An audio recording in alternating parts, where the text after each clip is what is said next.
I'm Franklin Delano Roosevelt, and this is my Day of Infamy speech.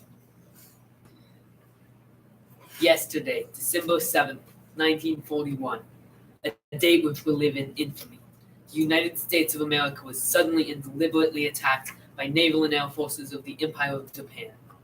The United States was at peace with that nation, and at the solicitation of Japan, was still in conversation with its government and its emperor as to the maintenance of peace in the Pacific. Indeed, 1 hour after Japanese air squadrons commenced bombing in the American island of Oahu, the Japanese ambassador to the United States and his colleague delivered a formal reply to our Secretary of State. And while this reply stated that it seemed useless to continue the existing diplomatic negotiations, it contains no threat or hint of war or of armed attack. It will be recorded that the distance of Hawaii from Japan makes it obvious that the attack was deliberately planned many days or even weeks ago. During the intervening time, the Japanese government has deliberately sought to deceive the United States by false statements and expressions of hope for continued peace. The attack yesterday on the Hawaiian Islands has caused severe damage to American naval and military forces. I regret to tell you that very many American lives have been lost. In addition, American ships have been reported torpedoed on the high seas between San Francisco and Honolulu. Yesterday, the Japanese government launched an attack against Malaya. Last night, Japanese forces attacked Hong Kong. Last night, Japanese forces attacked Guam. Last night, Japanese forces attacked the Philippine Islands. Last night, the Japanese attacked Wake Island. And this morning, the Japanese attacked Midway Island. Japan has therefore undertaken a surprise offensive extending throughout the Pacific area. The facts of yesterday and today speak for themselves. The people of the United States have already formed their opinions and well understand the implications to the very life and safety of our nation.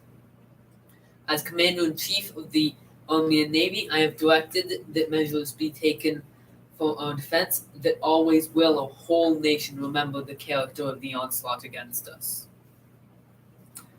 No matter how long it may take us to overcome this premeditated invasion, the American people, in their righteous might, will win through to absolute victory. I believe that I interpret the will of the Congress and of the people when I assert that we will not only defend ourselves to the uttermost, but we will make it very certain that this form of treachery shall never again endanger us. Hostilities exist. There is no blinking at the fact that our people, our territory, and our interests are in grave danger. With confidence in our armed forces, with the unbounding determination of our people, we will gain the inevitable triumph, so help us God. I ask that the Congress declare that since the unprovoked and dastardly attack by Japan on Sunday, December 7th, 1941, a state of war has existed between the United States and the Japanese Empire.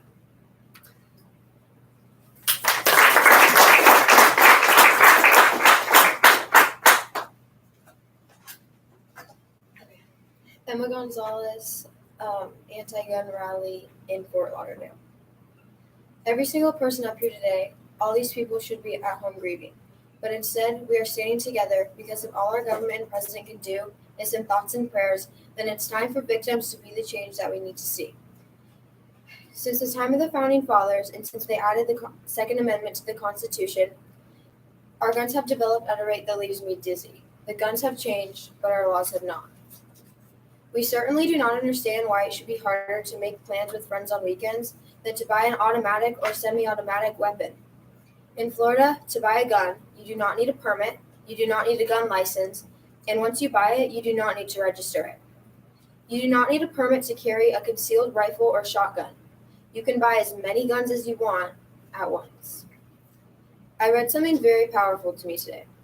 It was from the point of view of a teacher, and I quote, "When adults tell me I have the right to own a gun, all I can hear is my right to own a gun outweighs your student's right to live. All I hear is mine, mine, mine, mine." I found out today there's a website, shootingtracker.com. Nothing in the title suggests that it is exclusively tracking the USA shootings, and yet does it need to address that? Because Australia has had one mass shooting in 1999 in Port Arthur. and after the massacre, introduced gun safety, and it hadn't had one since. Japan has never had a mass shooting. Canada has had 3, and the UK has had 1, and they both introduced gun control. And yet here we are with websites dedicated to reporting these tragedies so that they can be formulated into statistics for your convenience. There is one tweet I would like to call attention to. So many signs that the Florida shooter was mentally disturbed, even expelled for bad and erratic behavior. Neighbors and classmates knew he was a big problem. Must always report such instances to authorities again and again. We did, time and time again. Since he was in middle school, it was no surprise to anyone who knew him to hear that he was the shooter. Those talking about how we shouldn't have ostracized him, you didn't know this kid, okay? We did. We know that they are claiming mental health issues, and I am not a psychologist, but we need to pay attention to the fact that this was not just a mental health issue. He would not have harmed that many students with a knife. You want to know something?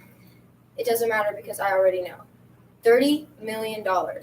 And divided by the number of gunshot victims in the United States in the 1.5 months of 2018 alone, that comes out to being $5,800.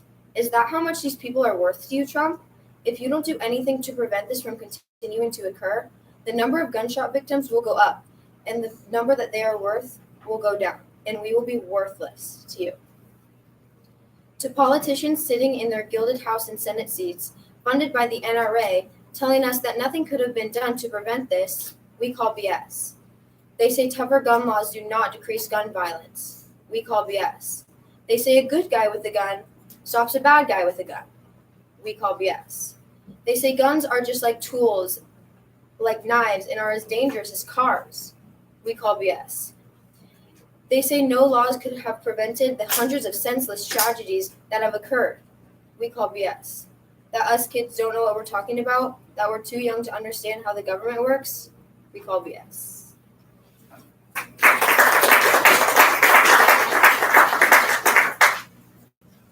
Okay, I'm Michael Jordan, this is my farewell speech.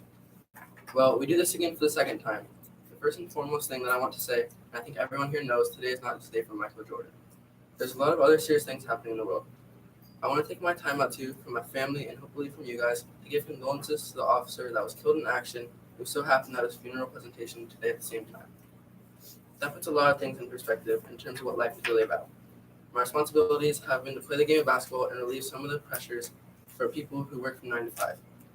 I try to do that for the best of my abilities. I think that's what's happening with this family and the unfortunate circumstances that have happened. I'd like to pass on my condolences from my family to his, and I'm pretty sure that you guys can do the same. I'm here to announce my retirement from the game of basketball. It won't be another announcement to baseball or anything of that nature. I think everyone has their own reasons. There's been a lot of speculations in terms of why. I'm pretty sure I'll get to that point once you guys get the opportunity to ask questions.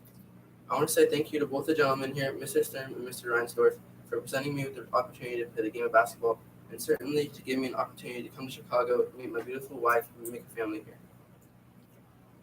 I want to thank a lot of my friends who have come up to support me and who always supported me once I stepped out into the basketball court and even when I didn't. I want to say thanks to both of those gentlemen and all the fans in Chicago for allowing me to come here and adapt me to be one of theirs. And in response, I tried to step onto the basketball court and get rid of that gangster mentality Chicago was known for a long time. I think successfully, myself and my teammates and the whole organization has made an effort to change this perspective about Chicago. We're hopefully going to be known as a championship city, and I hope it continues on even when Michael Jordan is not in uniform. I think the game is a lot bigger than Michael Jordan. I've been given an opportunity by people before me, to name a few: Kareem Abdul-Jabbar, Dr. J, Elgin Baylor, and Jerry West. These guys played the game way before Michael Jordan was born, and Michael Jordan came on the heels of all that activity, and what Mr. Stern has done for the league gave me an opportunity to play the game of basketball. I played it to the best of my abilities. I tried to enhance the game myself. I've tried to be the best basketball player that I could be. Next thing you know, here we are as a league. I think the league is going to continue on, although we've had our troubles for the last 6 months. I think that it's a reality check for all of us, that it's a business, yet it's still fun. It is still a game, and the game continues on. Once again, I've had a great time and can't say enough for the people who supported me. People say, well, Michael Jordan doesn't have any challenges away from the game of basketball. I dispute that. Being a parent is very challenging. If you have kids, you know that, and I welcome that challenge. I look forward to it. I'll live vicariously through my kids, even if they play the game of basketball or don't. I'll support that, and my wife and I will do the same. We will do what we can as parents to make sure that happens, and that's a challenge and I have in front of me. I look forward to that. Unfortunately, my mother and family, my brothers and sisters could not be here. But as you see me, you see them. My father, my mother, and certainly my brothers and sisters. They are here through me, and they want to, along with myself, say thank you for taking me in and showing me the respect and certainly the gratitude that you've shown for me over the years that I've been here. I will be in Chicago for the rest of my career and hopefully for the rest of my life. My wife won't allow me to move anywhere else, so I'll be in Chicago and support my Chicago teams. That's all I really truly had to say. I thought about saying just 2 words. I'm gone, but I figured I owe the fans and certainly the media a little bit more.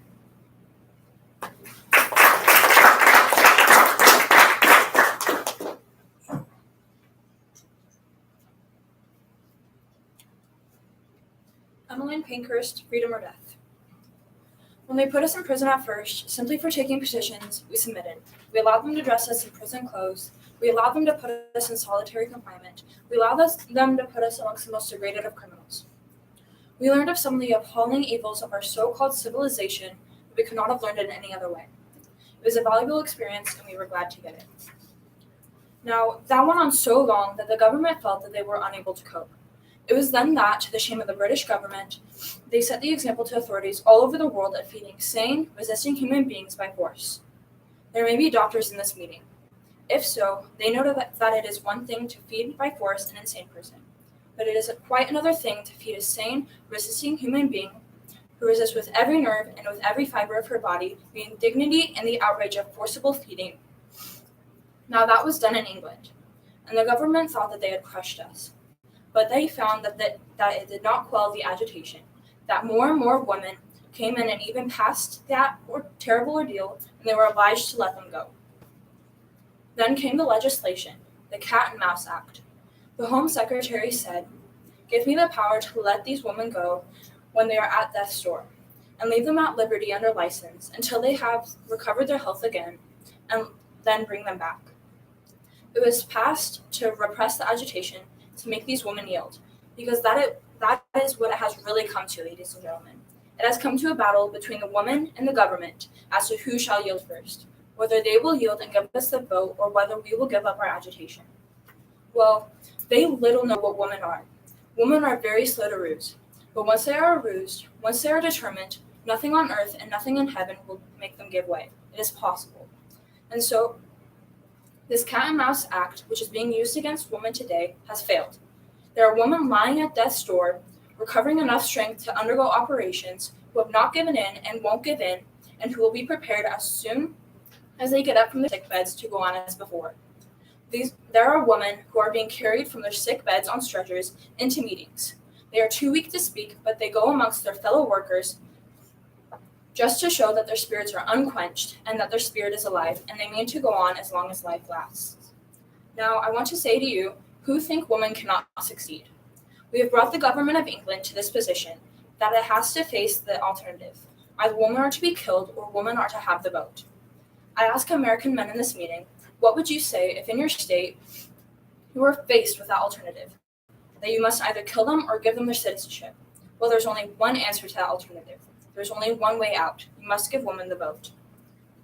You won your freedom in America when you had the revolution, by bloodshed, by sacrificing human life. You won the Civil War by the sacrifice of human life when you decided to emancipate the Negro.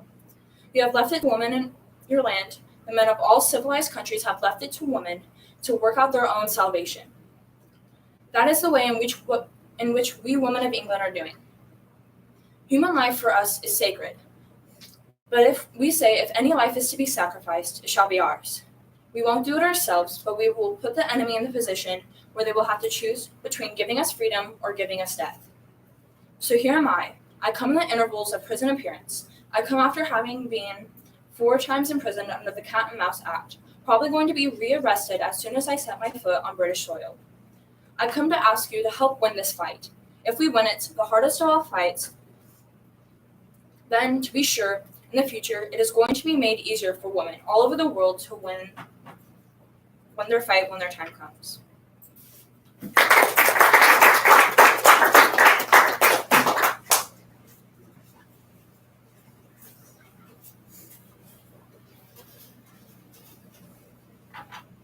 Gloria Steinem, the Women's March on Washington, D.C. Thank you for understanding that sometimes we must put our bodies where our beliefs are. Sometimes pressing send is not enough. And this also unifies us with many in this world who do not have computers or electricity or literacy, but do have the same hopes and the same dreams. I think that because I and my beloved co-chairs, the Golden Oldies, right? Terry Belafonte, Dolores Huerta, LaDonna Harris, all these great people. We may be the oldest marchers here today, so I've been thinking about the uses of a long life, and one of them is you remember when things were worse. We remember the death of the future with Martin Luther King, with Jack Kennedy, with Bobby Kennedy, with Malcolm X. Without those deaths, for instance, Nixon would not have been elected and there would not have been many of the wars we had. Now our great leaders like Barack Obama and Michelle Obama are still with us, and remember how much we feared they might not be and how much threat there was, in fact, on their lives. And they are with us. And now our honored Bernie Sanders is still with us. And not only with us, but he's focusing on economic justice and achieving free universal college education in my state of New York. And now Hillary Clinton is alive and definitely not in jail. She who told the world that women's rights are human rights and human rights are women's rights. So crucial when collectively violence against females in the world has produced a world in which for the first time there are fewer females than males. Just this march in Washington today required 1,000 more buses than the entire inauguration. 1,000 more buses. And I was just talking with people from our many sister marches, including the one in Berlin, and they told me to send a special message. We in Berlin know that walls don't work. And remember Poland, where last month the government passed an anti-abortion law and 6 million women turned out into the streets and they had to change it. We are the people. We have people power and we will use it. All the power that you tried to eliminate. For instance, you tried to eliminate the Congressional Ethics Committee. You had to reinstate it, right? Because of people power. Because this is the other side of the downside. This is an outpouring of energy and true democracy like I've never seen in my very long life. It is wide in age, it is deep in diversity, and remember the Constitution does not begin with I, the president, it begins with we, the people. So don't try to divide us. Do not try to divide us. We are united here today for bodily integrity. If you cannot control your body from the skin in, you cannot control it from the skin out. You cannot control your lives, our lives. And that means that the right to give birth, to decide whether and when to give birth without government interference. We are here and around the world for a deep democracy that says we will not be quiet, we will not be controlled. We will work for a world in which all countries are connected. God may be in the details, but the goddess is in connections. We are at one with each other. We are looking at each other, not up. We are linked. We are not ranked. And this is a day that will change us forever because we are together. Each of us individually and collectively will never be the same again. When we elect a president, we too often go home. We've elected an impossible president. We're never going home. We're staying together. We're taking over. I thank you from the bottom of my heart.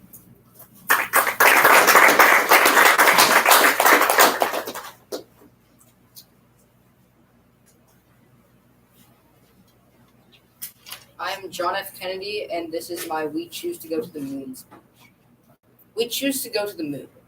We choose to go to the moon in this decade and to do the other things, not because they are easy, but because they are hard. Because this goal will serve to organize and measure the best of our energies and skills.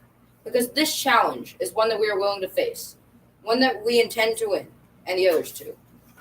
In the past 24 hours, we have seen facilities now being created for the greatest and most complex exploration in man's history. We have felt the ground shake and the air shattered by the testing of a Saturn C-1 booster rocket, many times as powerful as the Atlas, which launched John Glenn, generating power equivalent to 10,000 automobiles with their accelerators to the floor. We have seen the site where the F-1 rocket engines, each one as powerful as all 8 of the engines of the Saturn combined, will be clustered together to make the advanced Saturn missile, assembling a new building to be built at Cape Canaveral, as tall as a 48-story structure, as wide as a city block, and as long as 2 lengths of this field. Within these last 19 months, at least 45 satellites have circled the Earth. Some 40 of them were made in the United States of America, and they were far more sophisticated and supplied far more knowledge to the people of the world than those of the Soviet Union. The Mariner spacecraft is now on its way to Venus and is the most intricate instrument in the history of space science. The accuracy of that shot is comparable to firing a missile from Cape Canaveral and dropping it in this stadium between the 40-yard lines. To be sure, we are behind, and we will be behind for some time in this manned flight. But we do not intend to stay behind, and in this decade, we shall make up and move ahead. The growth of our science and education will be enriched by new knowledge for our universe and environment, by new techniques of wording and mapping and observation, by new tools and computers for industry, medicine, the home, as well as the school. Technical institutions will reap the harvest of these gains. And finally, the space effort itself, while still in its infancy, has already created a number of new companies and tens of thousands of new jobs.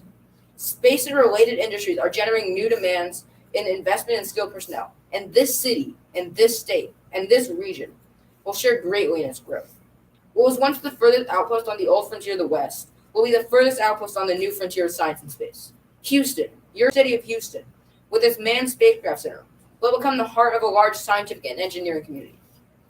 But if I were to say, my fellow citizens, that we shall send to the moon, 240,000 miles away from the control center in Houston, a giant rocket more than 300 feet tall, the length of this football field, made of new metal alloys, some of which have not yet been invented, capable of standing heat and stress several times more than have ever been experienced, fitted together with the precision of a better than the finest watch, carrying all the equipment needed for propulsion, guidance, control, communications, food, and survival, on an untried mission to an unknown celestial body, and then return it safely to Earth, re-entering the atmosphere at speeds of over 25,000 miles per hour, causing heat about half the temperature of the sun, almost as hot as it is here today. And to do this, and to do it right, and to do it first before this decade is out, then we must be bold. I'm the one doing all that work, though, so we just want you to stay cool for a minute. However, I think we're going to do it, and I think we must pay what needs to be paid. I don't think we ought to waste any money, but I think we ought to do the job. And this will be done in the decade of the 60s. It may be done while some of you are still at school here, at this college or university. It will be done during the term of office of some of the people who sit here on this platform. But it will be done. And it will be done before the end of this decade. Thank you.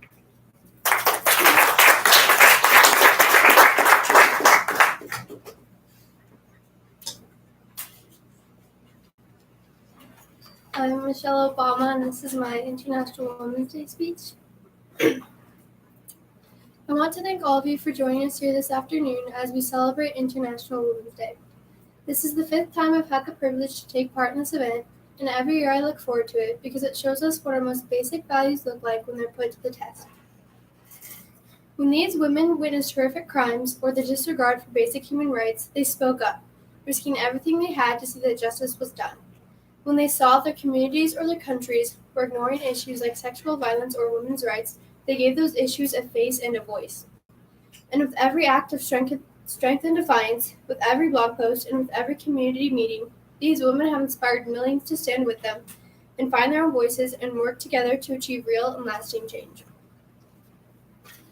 And that is truly the power of the International Women of Courage Award, that this is not simply an honor bestowed upon a few, but a call for all of us to open up our eyes to the injustices around us, and to ask ourselves just what kind of courage we've got inside our own hearts.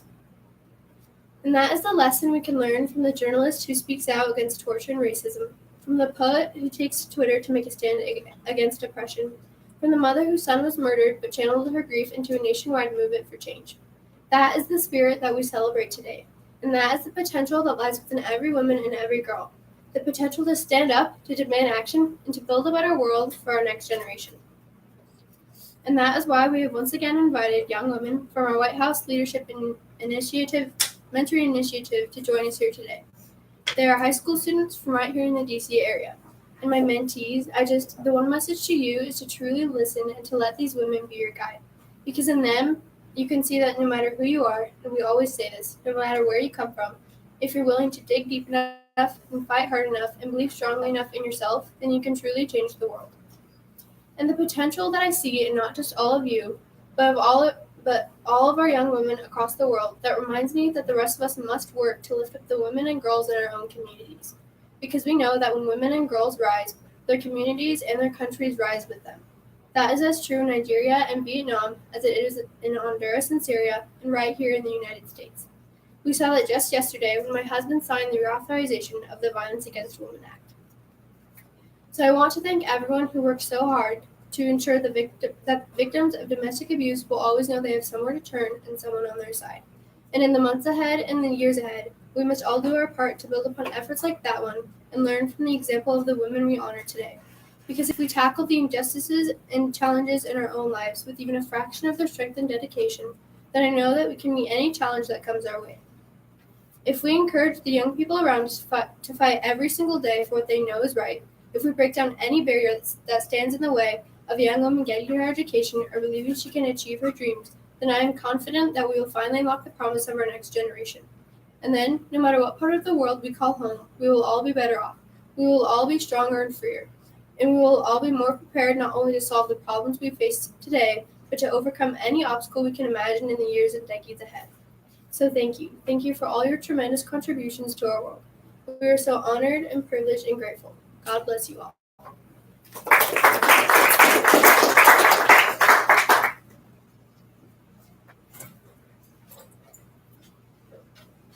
I'm Cesar Chavez, and this is Wrath of the Grapes.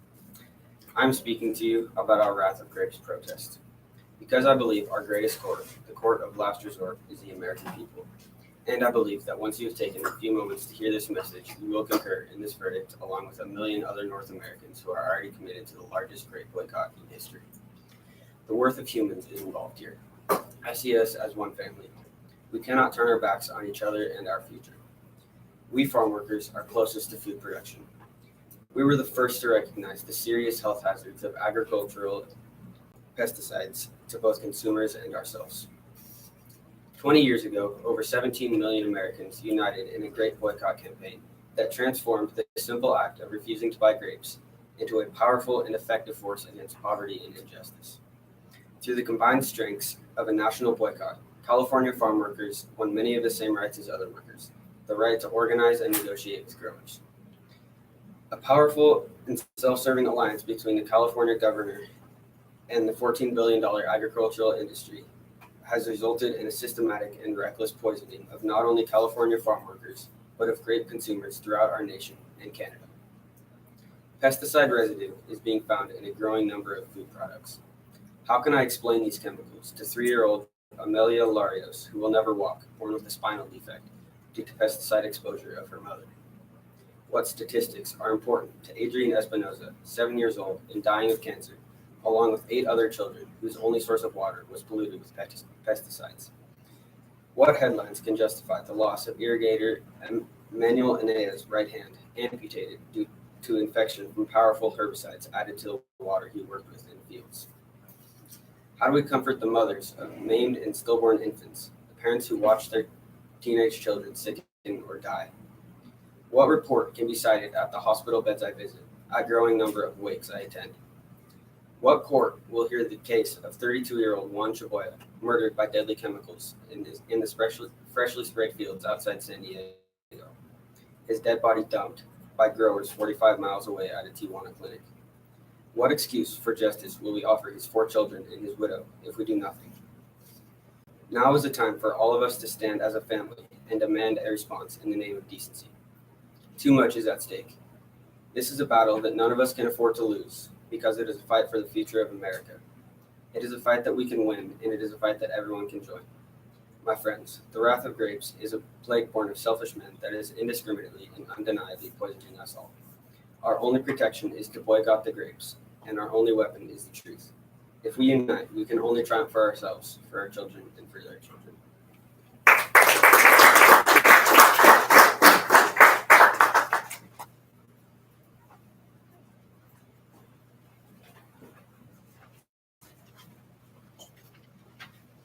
Hi, I'm Russell Wilson, and I'll be performing When Life Tells You No.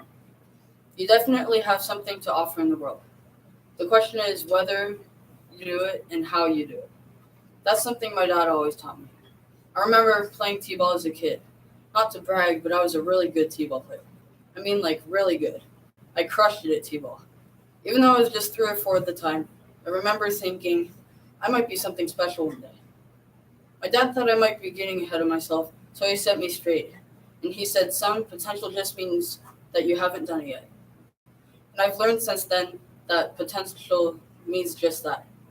Already in my career, I've seen that lots of people have potential, but not everybody does it. And I've learned that the difference isn't the way people handle themselves when things go well. When you land the job you want, or you go to the school you want, or you achieve a goal earlier than you expected, go ahead and celebrate it. Be happy and enjoy the moment. But remember that the moments that life tells you yes aren't the ones that define you. The moments that really matter are the moments when life tells you no. You may be surprised to hear this, but life has told me no many times in my life. In 2007, I went to college at NC State because I wanted to play baseball and football. Most of all, I wanted to play quarterback in the National Football League. Fast forward to 2008, my first eligible year on the football team, and I'm competing against 4 other guys for the starting job. In training camp, they put red jerseys on quarterbacks. Nah, not this guy. Nobody gives me that jersey. I'm doing everything. I'm catching punts, catching routes, and I'm getting hit. I know I can play quarterback, but I just need a chance. About 2 weeks before our first game, my coach calls me into his office and tells me that I'm not going to get that chance. He says, son, I'm switching your position. I'm moving into safety. He's not asking me. He's telling me. I could have just gone along with this, and maybe I should have just gone along with this, but for whatever reason, I was not ready to take no for an answer. I prayed about it. I talked to my mom. I talked to my brother. I would have talked to my dad, but he was on his deathbed at the time. And after a few days, I just came to this peace. Now, this is the part of the speech where I'm supposed to tell you to believe in yourself. But these days, those weren't about believing in myself. They were about knowing myself. So the question I asked myself when life told me no was, what am I capable of? Am I capable of doing what I want to do? I really had to think about it. And when it came to playing quarterback, the answer was yes. I knew I could throw a football and move really well. I knew I had the focus and the ability to succeed. I just needed the chance. Once I knew what I was capable of, I didn't feel afraid to let everybody else know too. So a few days after our first meeting, I walked back into my coach's office, chest big, feeling good. And I'm 18, maybe 19 years old at the time. And I say, Coach, I'm going to be your starting quarterback. I'm going to be first team all ACC. I'm going to be first team freshman All-American. I'm going to play in the National Football League. I'm going to win multiple Super Bowls. I'm going to be in the Hall of Fame. He looked at me like I was crazy. But a few days later, he named me his starting quarterback.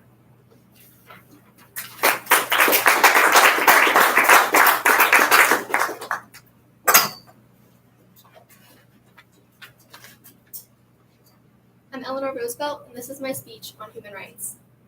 I'm very glad to be able to take part in this celebration in St. Louis on Human Rights Day. Ever since the Declaration of Human Rights, the Universal Declaration of Human Rights, was passed in Paris in 1948 on December the 10th, we have fostered the observance of this day not only in the United States, but throughout the world. The object is to make people everywhere conscious of the importance of human rights and freedoms. The reason for that is that these are spoken of and emphasized in the Charter of the United Nations, and the Declaration was written to elaborate the rights already mentioned in the Charter, and to emphasize also, for all of us, that the fact that the building of human rights will be one of the foundation stones on which we would build in the world an atmosphere in which peace can grow. For that reason, all over the world, we've encouraged the Association for the United Nations to observe a whole week before United Nations Day comes around, and explain the United Nations and what goes on in that organization. And when we come to the celebration for human rights, we try to particularly have people study the Declaration, so that they will really understand what were considered to be the most essential rights for all human beings to have throughout the world. They fall into different groups. And one reason that we are now considering the writing of a covenant or covenants is because we feel that these rights should sometimes be actually written into the laws of countries throughout the world. And that can be done by the adoption of covenants and the changing of laws to meet whatever a country has accepted in a covenant, which will be written in treaty form. These things must be well understood, because even though you accept treaties, and countries ratify those treaties, the real change, which must give to people throughout the world their human rights, must come about in the hearts of people. We must want our fellow human beings to have rights and freedoms which give them dignity and which give them a sense that they are human beings that can walk the earth with their heads high and look all men in the face. If we observe these rights for ourselves and for others, I think we will find that it's easier in the world to build peace because war destroys all human rights and freedoms. So in fighting for those, we fight for peace.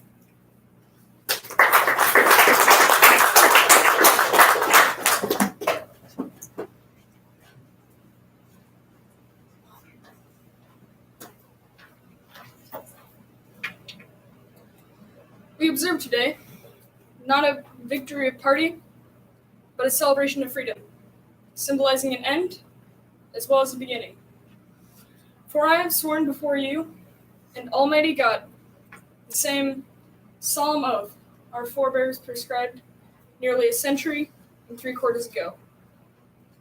The world is very different now, for man holds in his mortal hands the ability to abolish all forms of human life and all forms of human poverty. And yet, the same revolutionary beliefs for which our forebears fought are still at issue around the globe. And the belief that the rights of man come not from the generosity of state, but from the hand of God. We dare not forget today that we are the heirs of the first revolution. Let the world go forth from this time and place to friend and foe alike. That the torch has been passed to a new generation of Americans.